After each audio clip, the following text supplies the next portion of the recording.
Okay. Well, good morning to our LSAC members and then also members of KDE and others that may be viewing remotely. I'd also like to take an opportunity here to welcome our newest member, Mr. Mike Borchers. Welcome aboard, Mike. Good to have you. Thank you. Mike is, for those of us that may or not know, he's the superintendent of Ludlow Independent Schools and does an excellent job. I've served on a couple of committees with him and glad to have him aboard. Before we begin, I have a few notes to announce about conducting virtual meetings. The meeting must still comply with the requirements of the Open Meetings Act. Accordingly, the public may view the meeting via a link provided in the advertised agenda, which can be found online at the KDE website. LSAC members must ensure their video is streaming and they can be seen throughout the duration of the meeting. LSAC members may mute their microphone when not talking. However, all discussions must be broadcast to the public. Therefore, superintendents should ensure their microphone is not on mute when speaking. For any items that require a vote, a roll call vote will be necessary to record the vote of each superintendent. Please mute or turn off cell phones or other mobile devices so as not to interrupt the meeting. Our first item has Commissioner Glass would be providing an update for us, but unfortunately fortunately he is on a trip to a CCSO meeting, so we have the new and improved version is what we're going to call it today. For the record, Dr. Brewer will be presenting an update for us. So Dr. Brewer, I'll turn it over to you. Appreciate that, Chair Fletcher. Yes, Dr. Glass wanted to be with you all, but unfortunately he is actually on a plane right now and so was unable to join. But I wanted to provide a few updates about the work that KDE has going on right now on his behalf. Next week, the board will meet for its annual retreat and regular meeting. We're actually headed to Lake Cumberland State Park for that event. During the retreat, the board members will engage in a lot of exploration of United We Learn, which is our vision for the future of public education in Kentucky. I know Dr. Glass has shared quite a bit about United We Learn in his Monday messages to you all. But as he mentioned yesterday, there will be a superintendent toolkit that will be released soon to help you share about United We Learn in your communities. We have the 3 big ideas of United We Learn, which include vibrant student experiences, encouraging innovation, and collaboration with our communities. If you have not already, do visit our website. If you click on the United We Learn logo, that will take you to our newly updated set of web pages that will provide more information about United We Learn. Additionally, we recently announced the 24 Valvoline Teacher Achievement Award winners. This outstanding set of teachers will be honored this year, and from amongst that elite group of teachers, our new Kentucky Teacher of the Year will be named. Additionally, you may have heard that EPSB, the Standards Board, recently new alternative pathway to teaching. There has been some misinformation that has come out about this option. And so we did recently release an FAQ that will hopefully address any questions that you may have about this pathway that really is intended for paraprofessionals within your school community who may be interested in pursuing a teaching certificate. If you do not already do so, I encourage you to follow Go Teach KY on social media and visit our Go Teach KY website. That is our teacher recruitment and retention campaign that we have here at KDE. And there are a lot of different resources to help you as we all are working to recruit and retain highly effective teachers. Lastly, I do want to share we have spaces available in our Kentucky Reading Academies. This completely free opportunity for teachers will provide professional learning over 2 years and will cover 8 professional learning units on topics essential for literacy instruction. And we know this is something that many across the state are thrilled that we are bringing to Kentucky. And so we encourage you to share this information with your teachers and administrators and encourage them to register. That is what I have to share today. Happy to take any questions if you have any. Any questions for Dr. Brewer? Hearing none, Dr. Brewer, thank you so much for the update, and also I want to take an opportunity to express our appreciation for Dr. Glass. Dr. Glass does an excellent job of representing Kentucky outside our state, and also the hard work that he put into leading the United We Learn movement. So again, we do appreciate Dr. Glass and the hard work that he puts in each and every day. We do appreciate Dr. Brewer stepping in for him to give us our update. Our second item deals with regulations for review and action. And next we have 3 regulations. Kentucky Board of Education policy does not require 2 readings of regulations. The board has discontinued the practice of 2 readings unless the board chair determines the additional readings are necessary. The following regulations, although first readings, will not have second readings and will require action by the council. Our first one will be amendments to Title 705, Kentucky Administrative Regulation, Chapter 4, Regulation 041, Work-Based Learning Program Standards. We'll turn it over to Beth Hargis and Leslie Slaughter with the Office of Career and Technical Education. Good morning, and Leslie is the one who has pulled the majority of the weight on this, so Leslie is going to take this one. Good morning, members of the council. It's great to be with you. I hope that you all are well and gearing up for the upcoming school year. We've prepared a few slides for you for the overview of amendments to this regulation in the document that's incorporated by reference, which is our Kentucky Work-Based Learning Manual. So if you'll go ahead and advance to the next slide, Meredith, I'll kind of provide an overview of how we got here. Our manual and the regulation were last updated in 2015. So this has been something we've been wanting to kind of bring folks together to review and update over the last couple of years. So we started this winter, in the winter of 22, around January, bringing a stakeholder group of folks from the field together to review the regulation, to discuss the manual and any amendments that they might see necessary. That included teachers and principals from career and technical education, both state operated as well as locally operated schools. We had a district work-based learning coordinator. We had a partner from the Kentucky Workforce Innovation Board, who is an employer and human resources representative that served on the committee. And then, of course, all of our partners and friends at the Education and Labor Cabinet, as well as the Office of Employer and Apprenticeship Services, played a vital role in the work that we're about to talk about. So we'll go on to the regulation first, which is the next slide. We've just by section here tried to provide you references as far as page numbers and line numbers of where you might see these particular updates. While they appear substantive, they really are not. I'll go through each of these very quickly. We obviously have some technical edits throughout. We had some statutory alignment that we had to fix in the first section there. You'll also see that as we reference youth and pre-apprenticeship, we are now being intentional about ensuring that the word registered is included in that terminology. So you'll see updates to youth and pre-apprenticeship throughout where we talk about registered youth apprenticeship, because all of our track youth apprenticeship models are registered with the United States Department of Labor and in partnership with the Education and Labor Cabinet. Section 1 has significant number of new definitions. KRS Chapter 13A, those drafting requirements do require us to include any definitions that may also be in the document incorporated by reference. So our work-based learning manual, which is really the implementation guide that your schools have utilized over the years, has a number of definitions that were not included in the actual regulations. So those have been embedded into Section 1. Section 2 is where we see the most significant amendments. So I want to go through each of those 3 bullets really quickly. First of all, in subsection 3, we have 3 provisions around co-op eligibility. So this section speaks specifically to cooperative education programs. And there are 3 scenarios by which a student would be eligible to co-op. Those criteria have not changed. However, they are intended to be an A or B or C. And there was not an or after the first A that you saw there, the first piece of criteria. So we've amended that to ensure that there is clarity around the or between A, B, or C. In Section B, we actually saw that I believe it was a drafting mistake. There is language in there about being a pathway completer. It used to say completed, so we believe that was a drafting mistake, and we've corrected that to use the term completer, which, as you know, is a federal Perkins definition. And then again, clarifying registered apprenticeship in the subsection C there.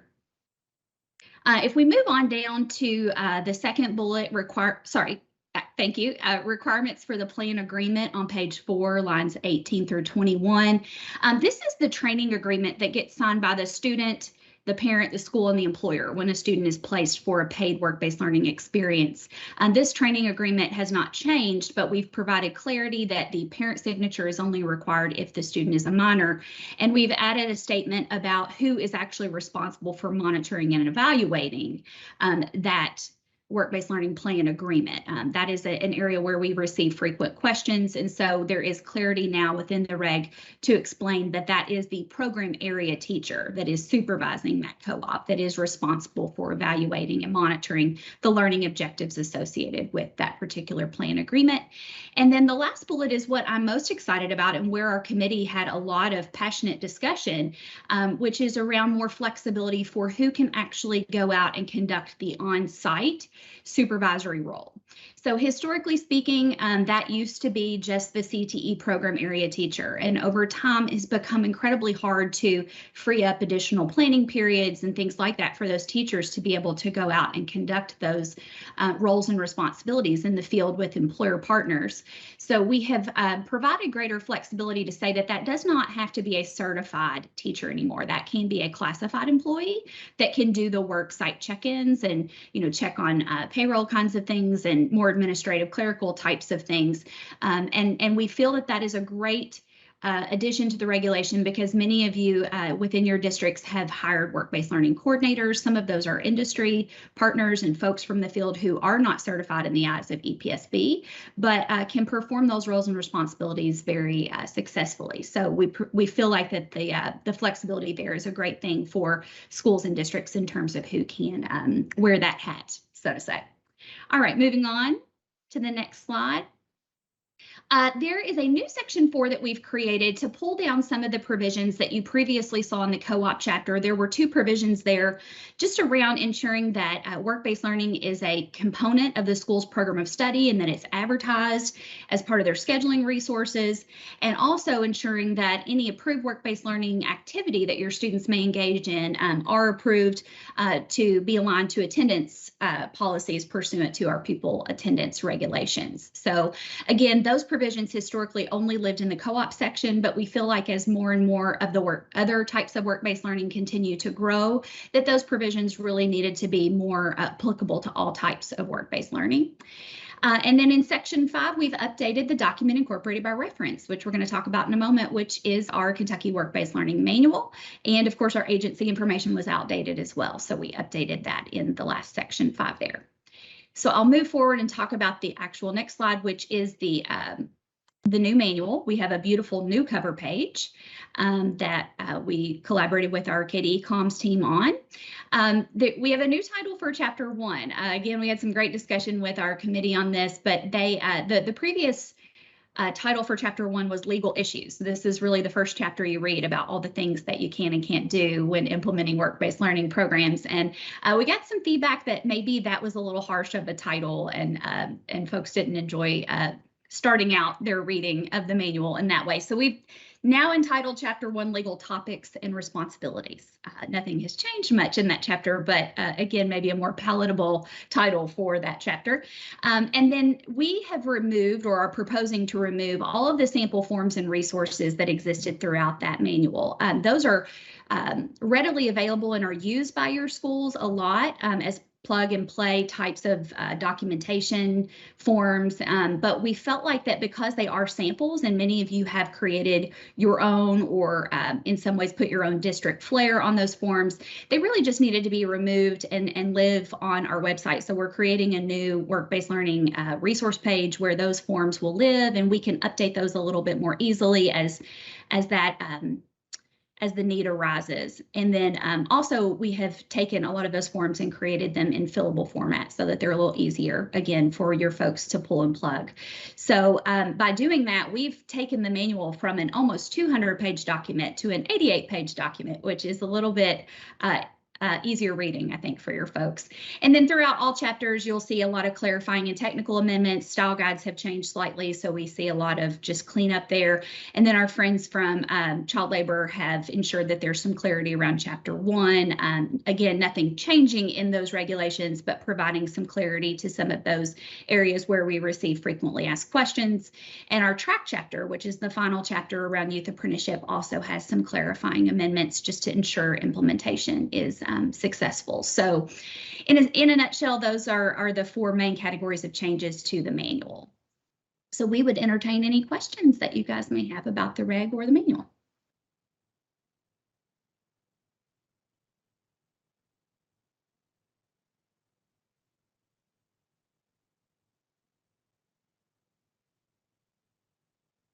Easy enough. No questions? Gentlemen and ladies, any questions at all for Dr. Hargis or Mrs. Slaughter? Okay, I don't have any questions, but I would like to take a moment to commend, again, congratulate Dr. Beth Hargis as our new associate commissioner in this role. She's doing an excellent job. Had the opportunity to work with her prior to her new role. And also thank you, ladies, for the work on this regulation and reducing the size of the manual there greatly. And looking between the dirty, I guess that's the difference between the dirty version there and the clean version in our resources. So, Yeah. but thank you very much. I have had a situation with the parental signature of the 18-year-old work-based learning. And I think I really appreciate that clarity. That's going to solve some problems for us. So thank you. Mm-hmm. You're very welcome. Yeah, I started referring to that dirty copy as the ugly copy by the end of this work. It is, it shows a lot of markups, but we got that across the finish line. So I think there's several documents that we all deal with we would call dirty copies and move forward with. So again, we do appreciate the work. One last call for any questions.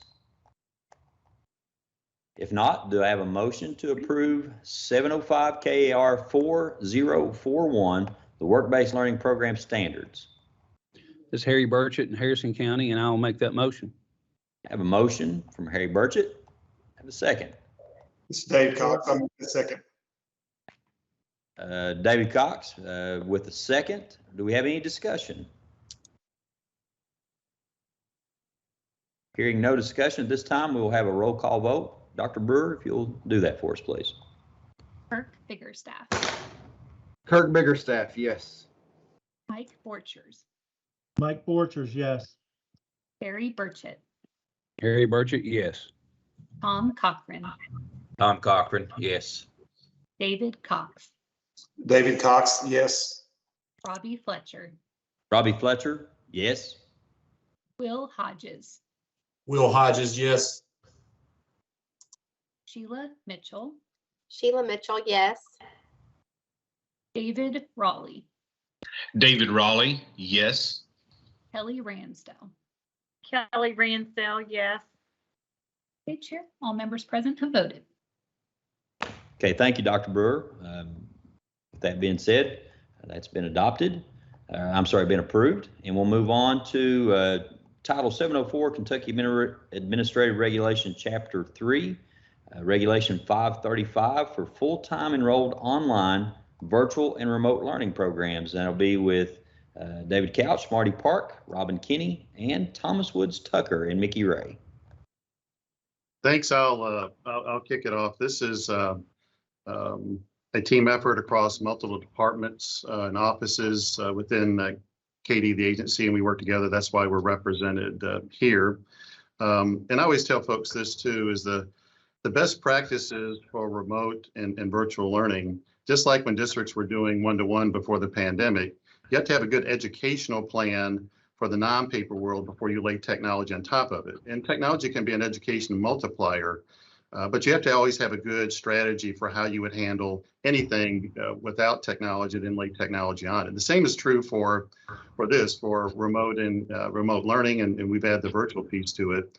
What are the best practices that you would do and without technology and then lay technology on top of it? We've been doing virtual classes for quite some time, for 20 years. It's been around. Full time, it started getting pretty new, and then obviously the pandemic happened. And then we took a look at, there are certain students that thrived in this environment during the pandemic. It was a very small percentage. In person is obviously the best way to go. But there were certain situations with certain students, they thrived in the alternative setting.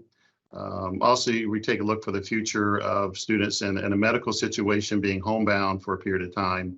It works out well as well. Going forth, we really see this as a 1 or 2% type of thing. This is not going to have a lot of growth for full-time enrolled. This is just not, interim, it's the long term. So just keep that in mind as we're taking a look at this regulation. But we're trying to find a pathway for all the students. During the pandemic, what we did find, and even afterward, is there were certain students that weren't enrolled in the public school system that came back to it. Some of the homeschool students came back. And so you want to continue to offer those parents an option because they may leave the public school setting again. This particular strategy requires both the parent and student to agree to it. The second part of it, the school has the option to offer it or not offer it going forward. So this is not a thou shalt that you have to offer this, but it's an option to you. Before this, it was performance-based for 5 through 12.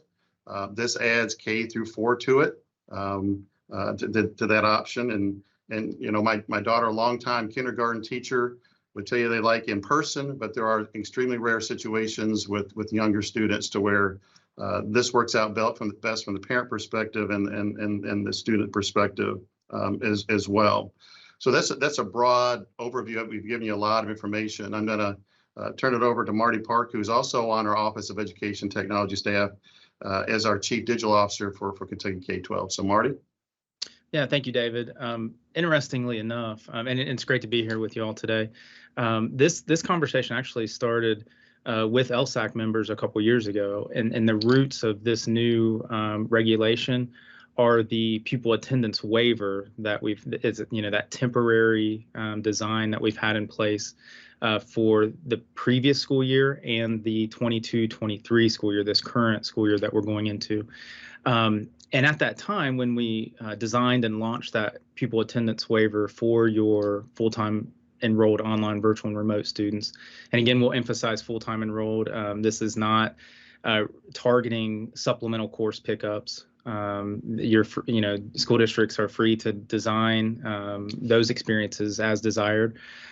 This is for full-time enrollment, and so at the time of the waiver launch, which we had great conversations with this council at that time as well, we knew that we needed a temporary approach to get us through a couple years, but also at the same time working on a long-term approach, and this is that long-term approach. There's two parts to it. There's the funding mechanics that Robin and her team can speak to. The Kentucky Board of Education will see this new regulation as we refer to it as program standards, very similar, and it's great that we followed Dr. Hargis and Leslie in their conversation about program standards. We see this very similarly as an additional program with additional program standards. And so the regulation that you have in front of you are the program standards, if you think of them that way, and they point to or reference a slight modification in the pupil attendance regulation that will follow it in the KBE agenda. So that it's kind of a two-step dance, if you will. If the KBE approves this regulation, then they'll consider that section, that new modified section in the pupil attendance regulation as well to permit this full-time enrolled online virtual and remote learning experience. So a couple of things that I would like to point out in the sections that you have in front of you.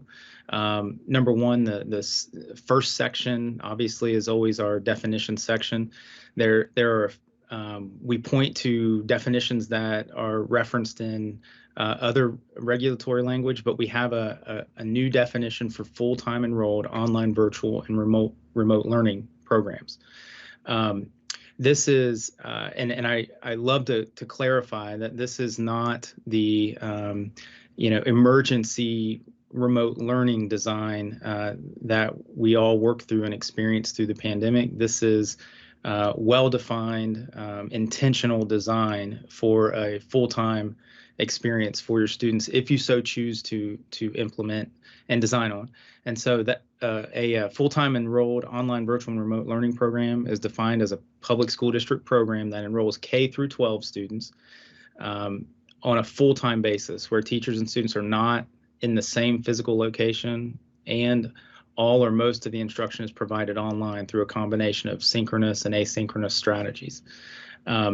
A full-time enrolled program shall not be classified as an alternative education program, as set forth in 704 KR 19:002.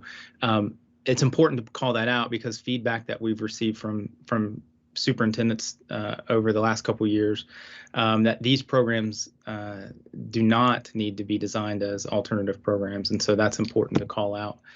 We also define synchronous learning and asynchronous learning in these structures. That's important because offering structures and around high quality and involve both of those strategies. And so that's important for us in these program standards. And I think what you'll read through all of the sections are elements of high quality. That's exactly what this is targeting. Elements of high quality that then can point to your opportunity to point to pupil attendance, as opposed to, and again called out in definitions as you can see, as opposed to a virtual performance-based structure. Now, as David nudged on, that will still be an option for you if you so choose to locally design an experience for students that is performance-based. That is an option for 5 through 12 students ongoing. That has been an option for a long time and will continue to be an option. But this new regulation is an option for attendance-based structures as opposed to performance-based structures. Section 2 is what we've referred to as program requirements, where we get into these elements of high quality. Definitely point to, and I do want to call out at this time, the last 2 Kentucky Board of Education meetings, there's been a great conversation and discussion around this topic. Our board members are very interested in it. They want to ensure that we are targeting high quality. And they're thinking a lot about providing the best overall experience for students. And that's fully supporting the whole child. That's not just academics, but social, emotional, and mental health needs as well. And so you'll see that called out in program requirements. As David pointed out, these are supports that we offer all of our students, specifically our traditional in-person students, but we also want to ensure and recognize that we offer these same supports for our full-time enrolled online virtual and remote students. Section 3 is references the placement of students. Something to call out here that's important is that this is voluntary placement of a student as requested by families and caregivers. There's specifically, this is not designed around involuntary placement for disciplinary action or anything like that. There's a short section on cost and expenditures, and then a very short section on data, which really points to understanding and leveraging the current data systems and structures that we have in place. And section 6 is about personnel. It's a very short section as well, pointing to existing statutes that reference Kentucky certified teaching certificate requirements, which you would expect. Section 7 is references class size. Again, there's already much written about class size and understanding what that means. Also understanding that there are opportunities for design work that pushes on the flexibility that you need in a structure like this. We definitely understand, and again, pointing to United, we learn that there's innovative design work here that can come into play, and class size is one of those conversations that we definitely want to have as an element of high quality. Section 8 is student attendance. This is where you will find what we would refer to as the calculation of student attendance and how that's taken, and then how that's tracked for you, and that's included in this regulatory language. The calculation is, as well as the reference to that students in these full-time enrolled online virtual and remote programs shall be subject to compulsory attendance laws, including everything we know about truancy, and so definitely included as an element of high quality in these programs, just as there are elements of high quality in our in-person programs.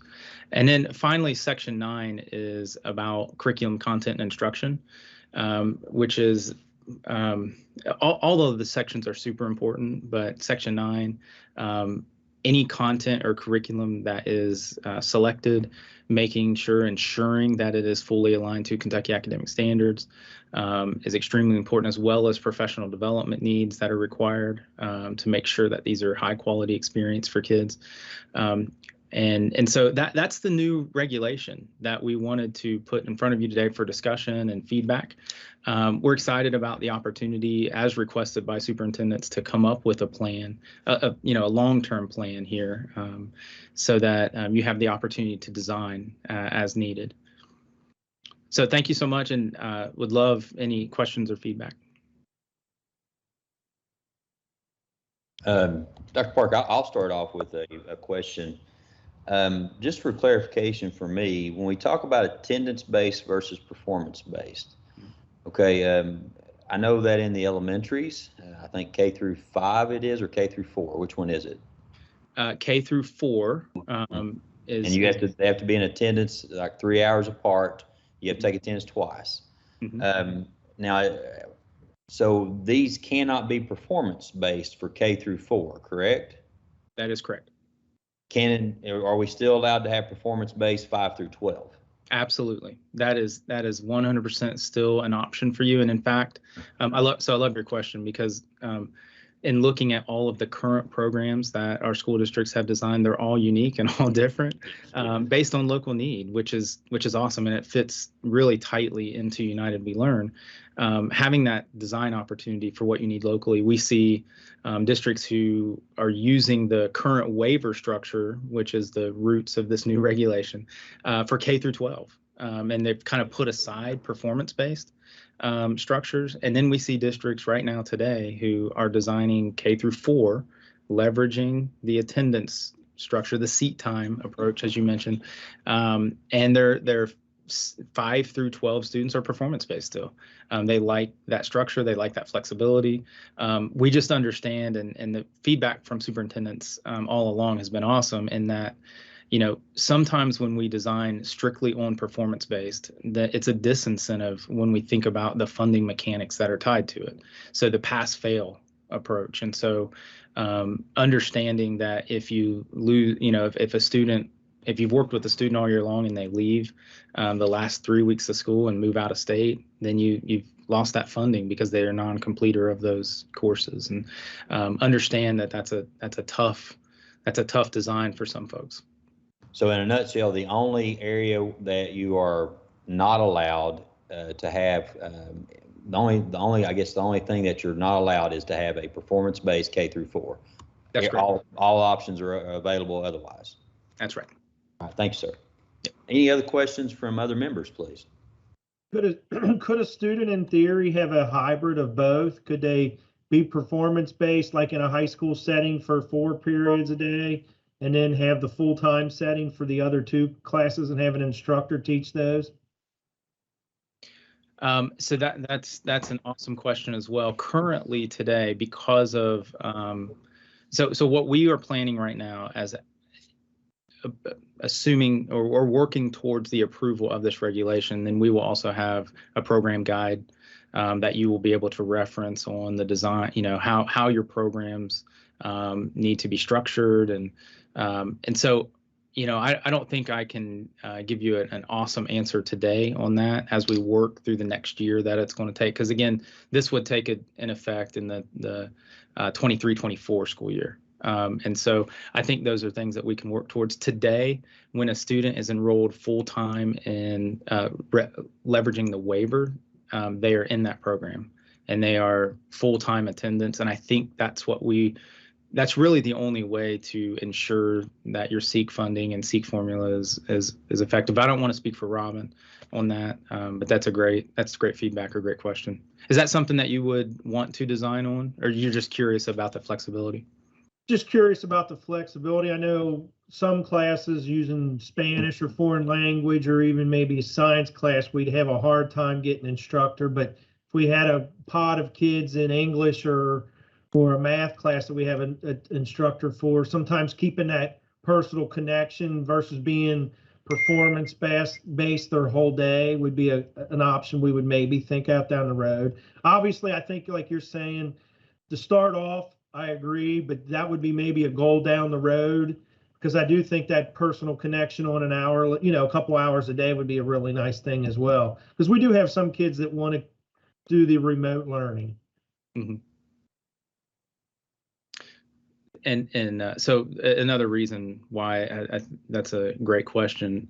Currently, to come out of the gate and thinking about students who are full-time enrolled as opposed to supplemental course pickups, because that'll continue to be an option for you as well. But these would be in these programs. These would be students who are like full-time enrolled for their full day. Dr. Pack, with the House Bill 563, the non-resident stuff, does that factor into this at all in any way? We've had a lot of discussions about that, and certainly just as it factors into your in-person student enrollment, it potentially could factor into your local design, your local policy, and how that plays out. Or and I know some districts are discussing that right now. I think it'll have a role in all of our student enrollments, in both in person but we don't see it as currently being a huge impact right now. Just based on based on the data that we have right now, based on, as David mentioned, 1 to 2, 1%, 2% of students enrolled. Good point. Thank you. Other questions? Dr. Park, I'll have one more clarifying question. Is I didn't see anywhere this, and maybe I missed it. The regulation doesn't still allows it up to local control on whether students can participate in co-curricular and extracurricular activities, everything from academic team to sports, correct? Absolutely. All right, any others? And if not, let's move on. I'm sure we'll have a lot of questions that deals with finance, so I think Robin is next. Chair, we'll need a motion and a second to approve this reg before we move on. Oh, I'm sorry. I assumed that Robin Kinney was going to talk about the financial end of it. Is she not here? Oh, no, she is. Oh, Robin, did you want to speak to this regulation? No, I really didn't have anything to add. Marty did a really good job. Most of the provisions that affect the attendance are in Section 8. And you'll see those provisions look very, very similar to what was granted during the waiver period. So there's not really anything new and different as far as how you would operate, how you would count, how you would code, and all that. We do have the attendance regulation that I'll speak to next that we can get into a little bit further if there are additional questions on the funding. So open it up, or any aspect of this KAR that would anybody have questions on, funding, attendance, otherwise?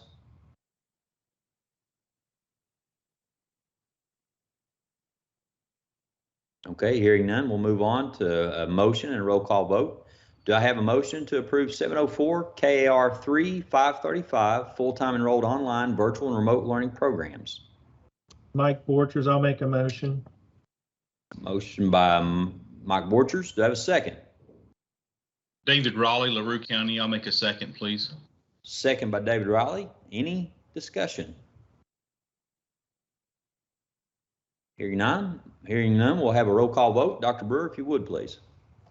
Kirk Biggerstaff, Kirk Biggerstaff, yes. Mike Borchers, Mike Borchers, yes. Harry Burchett, Harry Burchett, yes. Tom Cochran, Tom Cochran, yes. David Cox, David Cox, yes. Robbie Fletcher, Robbie Fletcher, yes. Will Hodges, Will Hodges, yes. Sheila Mitchell, Sheila Mitchell, yes. David Raleigh, David Raleigh, yes. Kelly Ransdell. Kelly Ransdell, yes. Chair, all members present have voted. Thank you, Dr. Brewer. We'll move on to the next amendments to Title 702, Kentucky Administrative Regulation, Chapter 7, Regulation 125, Pupil Attendance. And now we'll hear more from Robin Kinney and also Matt Ross. Thank you very much. It's a pleasure to be here with you all. And as Leslie said, I hope that you all are all getting geared up for the beginning of a new and exciting school year. This is the attendance regulation, and I'm going to walk through the sections at a very high level for you. The primary purpose that we started out in looking at this was to kind of align with the regulation that you've just heard on that virtual learning option.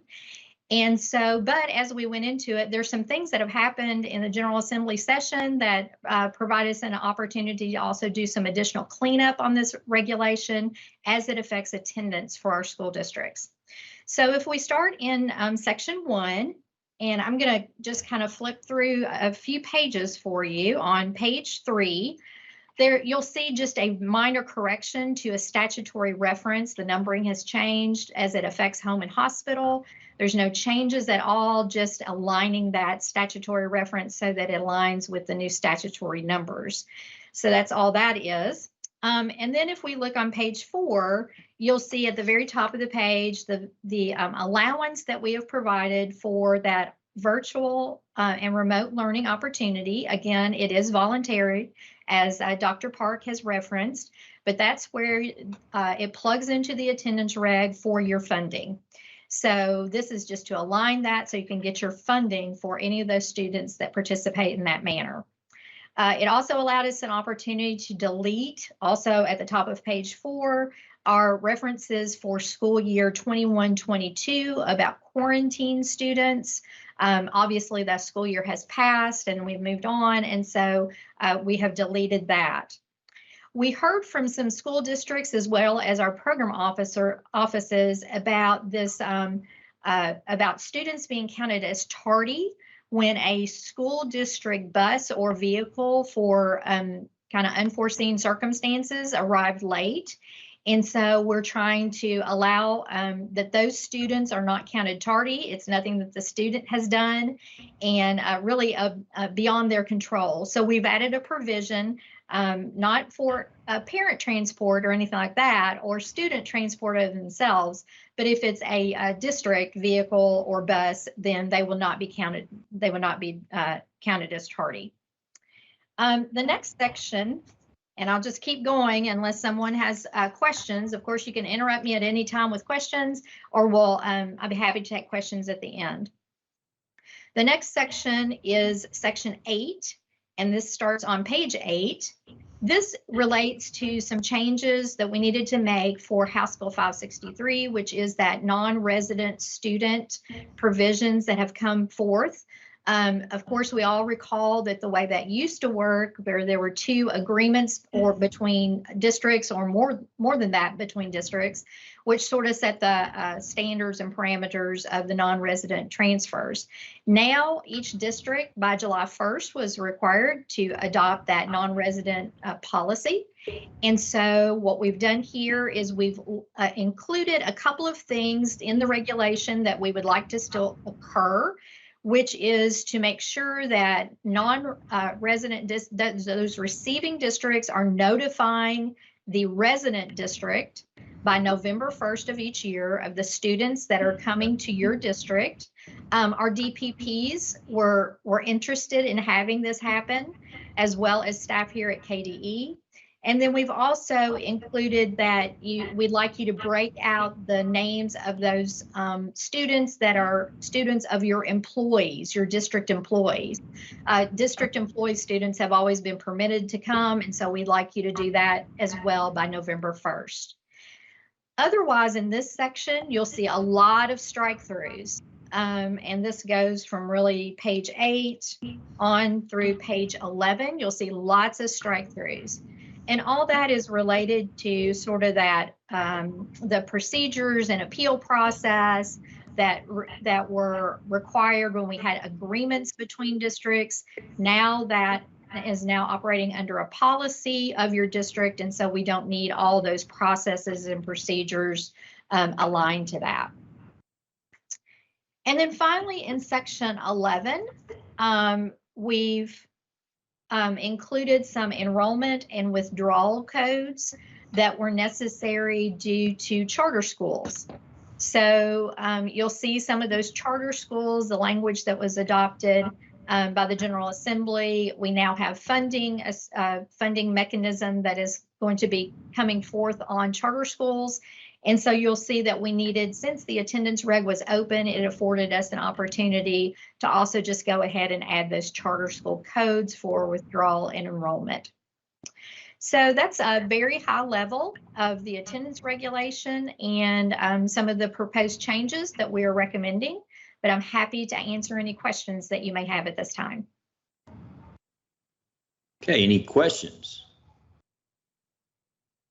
Questions at all? Ms. Kenny, the implementation, or I guess the effective date of the reg, what would it be? I'm gonna, our General Counsel Todd Allen is on. I'm gonna defer to him, but of course, a regular regulation actually takes up to 9 months to become effective. So we are just starting this journey. It goes through many other, it'll go through our Board of Education, of course, first. It'll go through comment period and actually appear in front of the Administrative Regulation Review Committee at LRC. So it will take 7 to 9 months before it become effective. Well, the reason I asked that is the November 1 notification of non-resident students or staff members listings. And I'm not opposed to it at all. I just wanted to clarify, is that something you are going to go ahead and ask DPPs to do this year, just kind of in advance, or you know, kind of? We'd love to have that happen, but technically, since the reg won't be in effect, it wouldn't require it to happen until the next school year. Sure. Okay. Thank you. And the reason we'd love to have it for our DPPs and districts to do that, we know that we're all going to get questions about how many students are operating in that fashion. So it just make us easier to respond to those questions. Thank you. Thank you. Okay, other questions? I'll have one question, and this is I understand it's kind of a tough situation, but there are times, and it's rare, that we expel students for disciplinary reasons, send them home with services. And I've had a parent to ask, well, can I just put my student on virtual? I guess with this regulation, my question is, if it's parent initiated, can a student who has been expelled participate in a virtual setting?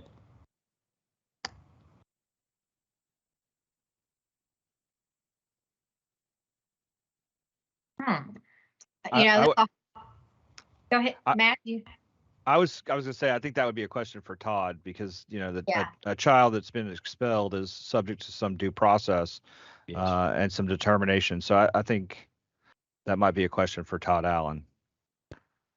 Yeah, I think that what you've got going on, if the student is going to be placed into this full-time enrolled program, it really wouldn't be an expulsion in that situation. That's just a change of placement in that situation. If the board goes ahead with the expulsion, which in that situation, they would have to offer a hearing to the parent and the child and expels the child to provide services. Some of those could be provided remotely, but that's not this program. This program is not one that's for expulsion. I think that those services would probably be somewhat less than what this program is. I would agree, Mr. Allen, that there's a lot of times though when you'll have parents, or at least we've had one situation over a few years where a parent has asked us, can we do a virtual learning as opposed to the how you're providing services? A lot of times with something similar to a homebound teacher.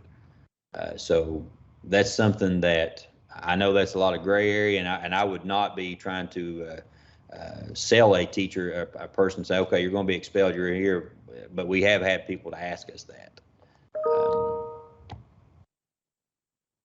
Yeah, and I think in that situation, what you've got is the question of did the board actually take action to expel the student?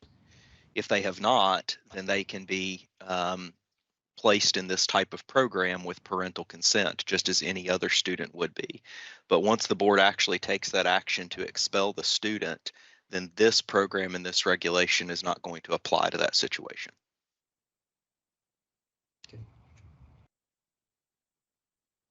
Okay, other that questions? would be more within the discretion of the superintendent and the local board as to what those services are going to look like. Understand. Other questions? All right, hearing none, we'll need a motion to approve 702 KAR 7125 pupil attendance.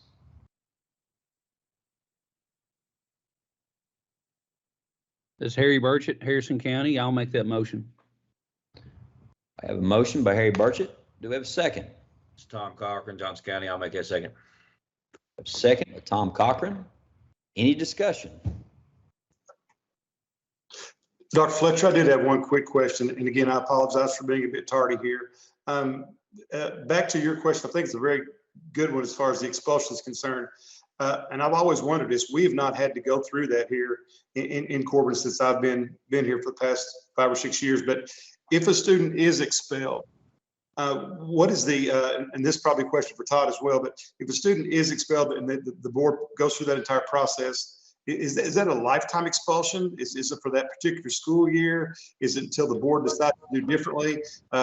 Is there any way of ever undoing that, so to speak? You expel a kid in the 8th grade, does that mean he's gone forever? And that may be a very simple rhetorical question, but I've always kind of wondered that. So we'd have to go back and look at your board policies. If I recall a lot of them correctly that are purchased from the KSBA, anything more than 10 days is not considered a suspension, it's considered an expulsion. And I think the board has the ability to put a time limit on that. So they may be expelling for the current school year, they may be expelling for longer than that period of time. I think it depends on the facts and situation of that unique student that's before the board and how they review it. But I believe a lot of that is spelled out in your board policies, if I'm recalling that correctly. I think just by definition, anything less than 10 days is considered a suspension and anything more is considered an expulsion. Okay, thank you. So basically, in layman's terms, the board has the right to set the parameters on that based on what the board policy is. Yes, of course, within reason. Whenever you're expelling a student from educational services, that always has some legal consequences or potential legal consequences for the board that they need to discuss with their board attorney. Okay, thank you. Thank you for that question. Any others? Any other discussion?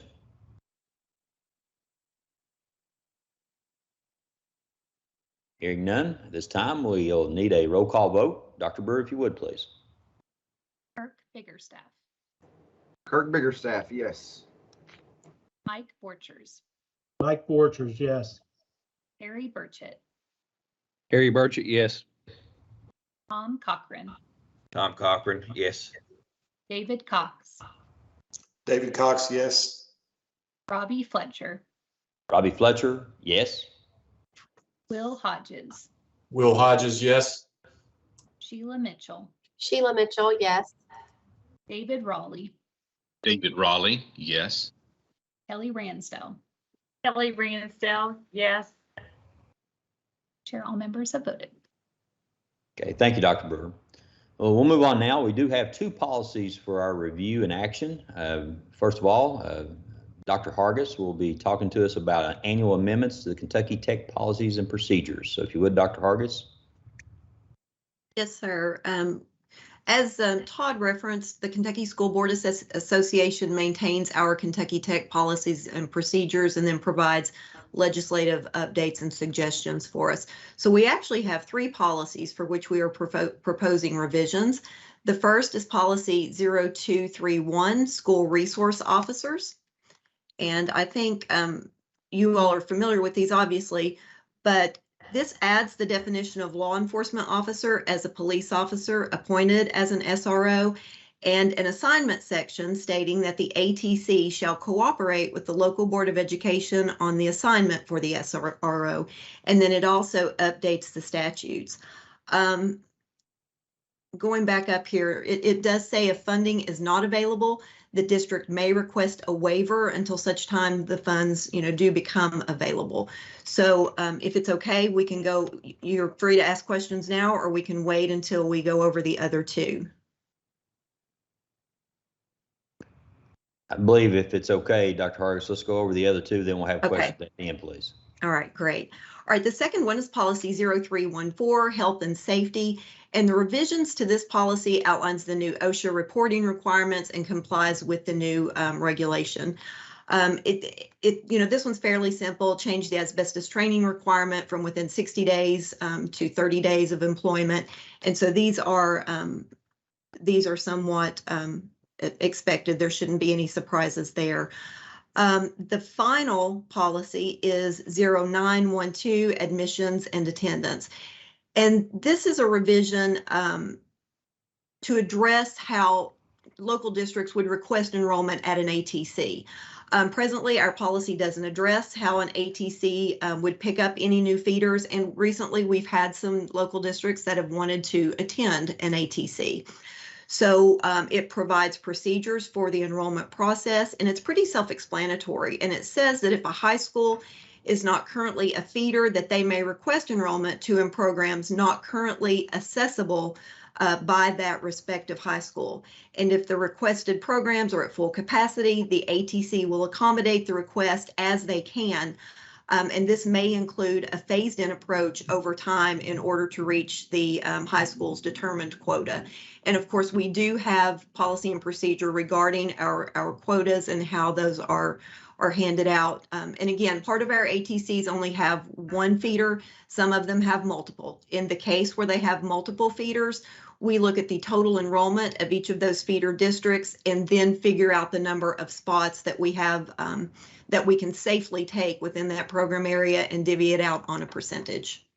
So that summarizes the changes to those three. We're happy to answer questions. All right, any questions at this time? I have a question for Dr. Hargis. I had reached out to one of your staff members, particularly with regards to the SRO situation, but as you look at the culminating effect of these changes, also with program expansion or taking on high schools that don't offer programs in certain areas as a part of your ATC, I think there's 50 current ATCs, I believe, across the state. And yes, sir. And like you said, there are some that are solely within the district that they serve. And then in our case, we serve 4 school districts. Has there been any, you talked about a formulary looking at the amount of enrollment spaces for a program. Has there been any discussion, formulary discussion for example, the SRO situation? As we know, most superintendents on here know that we're all for school safety and student safety. But it was an unfunded mandate that came late in the session, and also with regards to that, there is also the situation where, which is really most troubling, is that there is just not the personnel available for those spots. So has there been discussion with KDE about the responsibility of that? I know the interpretation that it's the local board that owns the facilities responsibility, I think, is your all's interpretation, but for additional distribution of available funding from KDE or a pro rata solution between the districts that participate with that ATC to support that cost if the personnel is available. Well, and I think you have a very good point about working with your other feeder districts to participate in that. But Todd, if you don't mind, can you address the statutory language for this and how this works with KDE? Sure. Thanks, Dr. Hargis. Superintendent Burchett, the statutory provision that was adopted into law, as you indicated in the session, has language that requires local school districts, law enforcement, as well as administrators of state-operated facilities, which would, in this case, would be an ATC, to collaborate with one another to determine the SROs that will be available for a campus of schools. So I think the first step in this situation is really for the ATC, the local district, and law enforcement to sit down and have a conversation about what is needed in that situation. Because I think the intent of the legislation was written from an efficiency perspective, understanding that there's a limited number of SROs available. It may not be that we need a single SRO assigned to every building on a full-time basis, but instead, they could make rounds among the buildings on one campus. They would always be available to respond to any needs on that campus in a very short period of time, but you perhaps don't need one individual on a full-time basis. Once that conversation occurs, to sit down and say, okay, we have an ATC on our campus. Do we need somebody sitting there full-time, or could they just make a round a few times a day, come from the high school to the ATC and make rounds? And how much time is that in the context of their overall day? Then I think we could have conversations about, is there ability to share some of that cost as a result? But I think everybody's in a situation where we have a limited number of SROs. The law is already effective and in place. It went into effect, I guess August 1st or it will be very shortly. And I think that the first part that the law anticipates is really a collaborative conversation where everybody sits down and says, what do we need in order to serve these campuses? And then how are we going to get that done? Sure. Thank you for that explanation. We have an SRO at our high school, and as Dr. Hargis knows, our ATC is directly across the street, which students walk back and forth to all day long.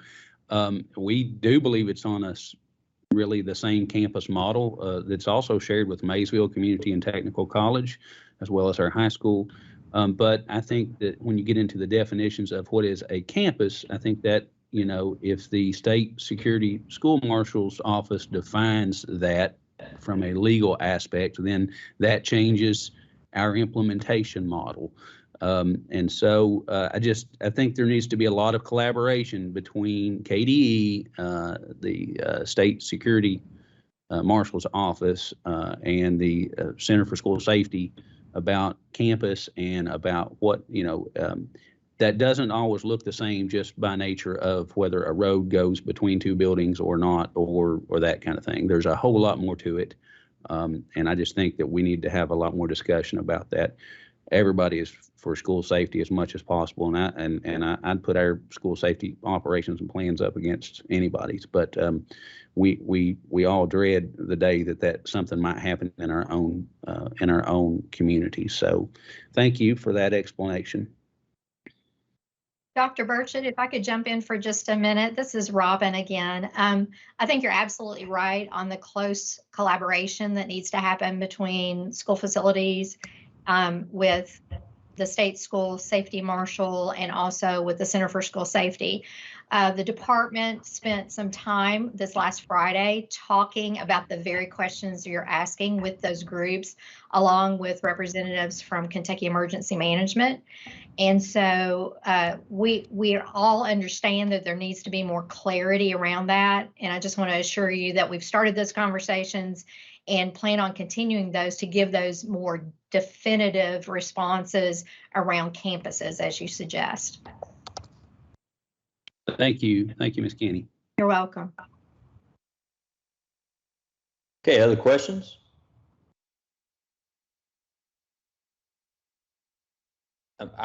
I do have a question for the group, not to be discussed at this time, but we are potentially looking at doing our own police department, school operated.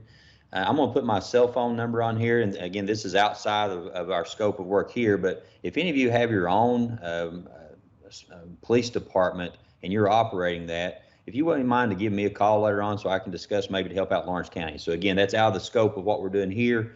So I'm not asking to discuss at this time, but I would love to connect with anybody individually if you are doing your own SRO or your own police department within your school system. So other than that, any other discussion on these tech policies and procedures?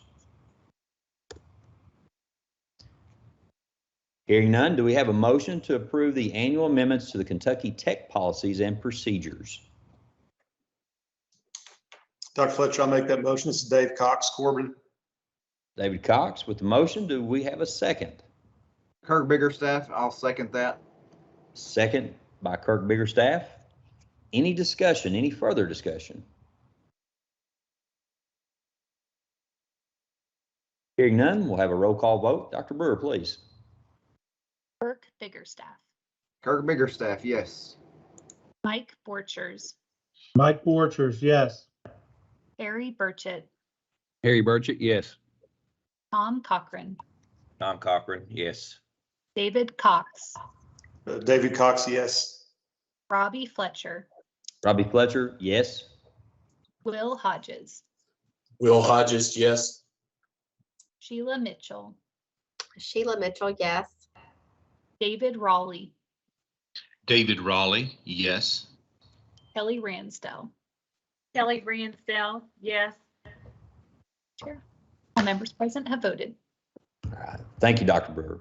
Then we'll move on to our annual policy adoptions amendments for the Kentucky School for the Blind and Kentucky School for the Deaf. That is Carol Ann Morrison, if you would, please. Good morning. Thank you. These policies for Kentucky School for the Blind and Kentucky School for the Deaf are also, we utilize the Kentucky School Boards Association model policy service for these updates. So what we are presenting to you today are those recommended updates from KSBA. These policies provide consistency between the two schools, and they're consistent with the policies in the local school districts, except in those few instances when unique situations of these schools require otherwise. You have a copy of the proposed changes as well as a table that outlines those changes and any financial implications. And I'm happy to answer any questions you might have about the proposed updates. Ms. Morrison, correct me if I'm wrong, but the commissioner serves as essentially the superintendent for the Kentucky School for the Blind and the Deaf. Is that correct? Todd, do you want to answer that one? Yes, that's correct. Okay. And I'm going to assume that he's reviewed these since it's made it this far. So we have sent all of that through the commissioner's office. Yes. Thank you. Are any questions from the group?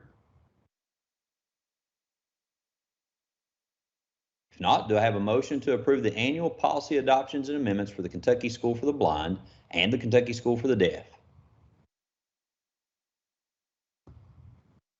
Motion, Kelly Ransdell. Kelly Ransdell made the motion. Do we have a second? Second, Will Hodges. Will Hodges with a second. Any further discussion? If not, I'll turn it over to Dr. Brewer for the roll call vote. Kirk Biggerstaff. Kirk Biggerstaff, yes. Mike Borchers. Mike Borchers, yes. Harry Burchett. Harry Burchett, yes. Tom Cochran, Tom Cochran, yes. David Cox, David Cox, yes. Robbie Fletcher, Robbie Fletcher, yes. Will Hodges, Will Hodges, yes. Sheila Mitchell, Sheila Mitchell, yes. David Raleigh, David Raleigh, yes. Kelly Ransdell. Kelly Ransdell, yes. Chair, all members present have voted. Okay, any other comments or questions for the group? Before we close, I would like to, I'm sorry, Dr. Burchett, you look like you may have wanted to say something there. I was just going to ask, Chair, if let's just keep David Raleigh and his community in our prayers today. We know it's a big day for them. And I can tell you, I followed their work on social media, and they have done an excellent job of campaigning and advocating and communicating transparently to the community what that means for that community. So we wish them nothing but the best. Thank you, Harry. I appreciate that. I really do. I'm getting texts as I'm sitting here, just lots of positive comments. So hopefully at the end of the day, the good guys win. Well, again, just seeing some of the marketing that's been done by people within that community, that's great graphics. And as a matter of fact, if we do this again, I'm going to ask for David Riley's playbook. So Superintendent Riley, it has been impressive. Any other comments for the group? Dr. Fletcher, I would have one request, please. If in your discussions with other folks who are looking to implement a district-wide police force, if you run across any comments in regard to how that would affect the COPS grant, I would love if you could share that with us, maybe, because we've thought about that here in Corbin, but we have three of our 5 officers are on COPS grants. And I don't know if you have to be a police agency to get those grants or not. If you can do that as your own police force, that would be really good information if you should run across that comment, please. Okay, David, I think I have your phone number. If not, please text me after we're done here. That way I've got your number. I believe I do. And if I run across anything, absolutely, I'll send that to you. Any other comments for the group?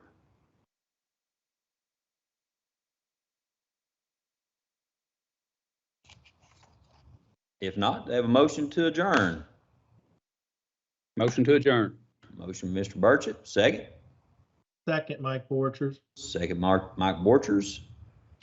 Any discussion?